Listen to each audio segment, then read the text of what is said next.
just scroll down here, you'll see that in today's world, project management is the buzzword of the new century. The 21st century, we talk about project management all over, be it in the engineering industry, be it in the IT industry, be it in the construction industry. The buzzword is project management. Because if you look at South Africa, we are an emerging market in the global economy, and because we are an emerging market in the global economy, we are, as far as infrastructure is concerned, we have to do a lot of work to get South Africa on par with the rest of the world. As you know, for the IT professionals sitting in class, we are a third world country, but we use first world technology. You see the difference between the two.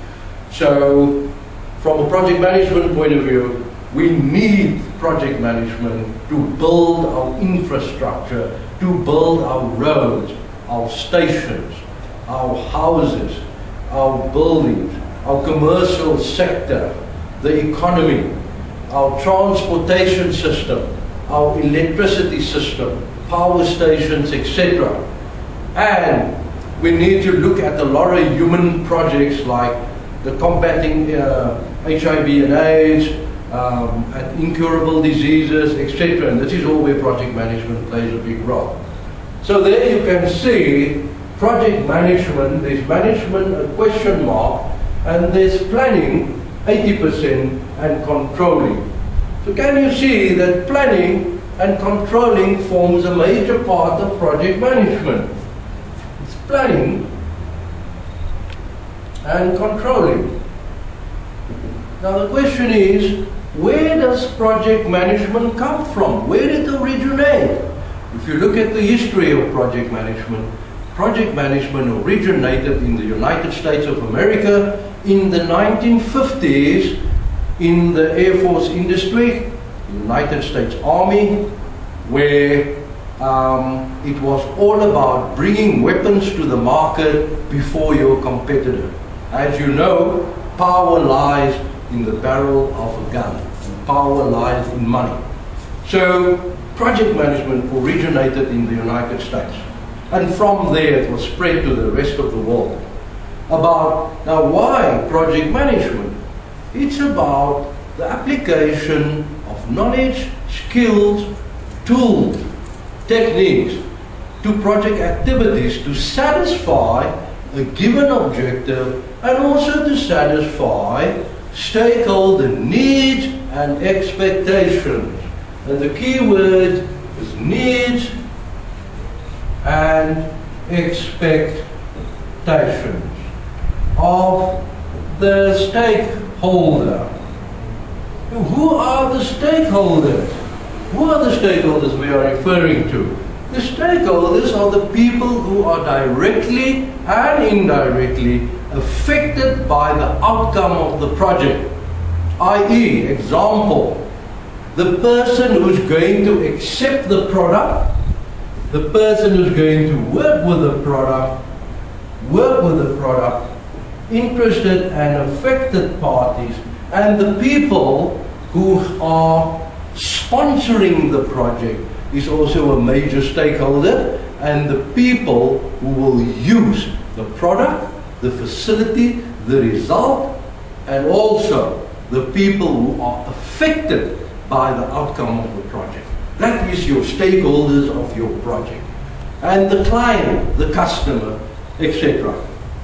Right, so a project, what is a project? According to the PMI definition, PMI is the American Project Management Institute, based in the United States of America, who looks at project management standards and frameworks across the globe.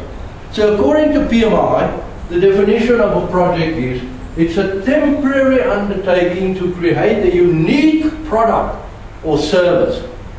Temporary undertaking to create a unique product or service. What does that mean? What does that mean?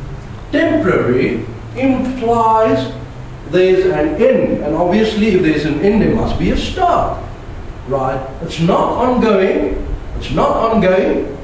right? Create implies there's work to be done, there's resources to be consumed. You need to do work, there's resources to be consumed, and there's a definite start and there's a definite end. And the word unique implies it's uncertainty and risk. Because if you look at any project, at the start of any project, there's the end. Here is timeline. Yeah, at the beginning of a project, the risk and the uncertainty, it's very high. Very high. If I were to draw that on a graph, I would end up on a y-axis, and if I put cost there, and if I put risk there, and uncertainty there, even cost, and this is time, you can see that the graph over time will diminish because risk and uncertainty here is very high. Because your requirements are not clear. At the beginning of a project, because risk and uncertainty is high, all your requirements is not known at the outset of your project. It's not known. That's why risk and uncertainty is so high. And you need to go and determine what the project is all about. The need of the project, the scope of the project, etc. So risk and uncertainty is very high. And what is the product, the service, the facility? If you look at the project life cycle, this is the start, that is the end. And what comes out of the end of the project is either a product, a facility, an outcome, a service, or a result. And all of these together is called the deliverable. That is the deliverables of the project. So the outcome of the project. That's why we say it's unique. It produces a product, a facility, outcome, a result, etc. And that is called the deliverable.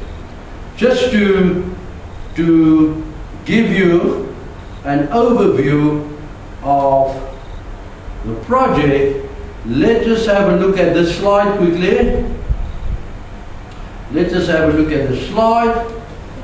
And there you can see, never, management lesson, never start a project without enough resources. There you can see the gentleman is busy with a project who's got a definite start and a definite end date. What he didn't check properly is there's enough resources to complete that project. And as you can see, the resources have been constrained. If I say constrained, really limited there, almost virtually nothing left. So his project cannot be completed. For the simple reason, the resources has not been enough. So he's sitting in a situation where he will have to catch a big fire. And he will have to kill that fire, which is going to be very difficult to do. So that's the management lesson.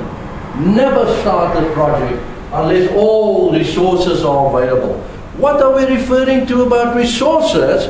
We are referring to material, money, manpower, equipment, and all of these things necessary to complete the project. Right, so let us just get out of that. That is a management lesson. And let us continue with the lecture.